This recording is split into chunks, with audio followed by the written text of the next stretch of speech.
بسم اللہ الرحمن الرحیم۔ آج یہ سیکھنا ہے، چھوٹا سا مسئلہ ہے کہ جو چیزیں غسل میں فرض ہے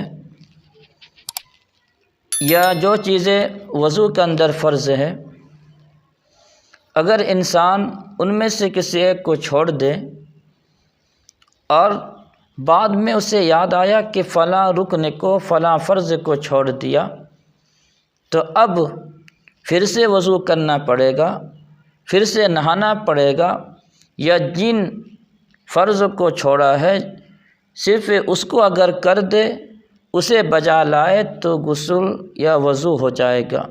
شریعت اس کے بارے میں کیا رہنمائی کرتی ہے؟ تو یہ بات یاد رکھیے، اگر وضو میں یا غسل میں جو چیزیں فرض ہے چھوٹ جائے، بعد میں یاد آئے، تو پھر سے غسل یا وضو کرنے کی ضرورت نہیں ہے، بلکہ جس رکن کو، جس فرض کو چھوڑا ہے اس کو صرف بجا لائے، اس کو کرے تو آپ کا وضو اور آپ کا غسل ہو جائے گا۔ اثر نو پھر سے وضو یا غسل کی ضرورت نہیں ہوگی۔ پروردگار عالم ہم سب کو صحیح مسائل پر عمل کی توفیق عطا فرمائے، آمین۔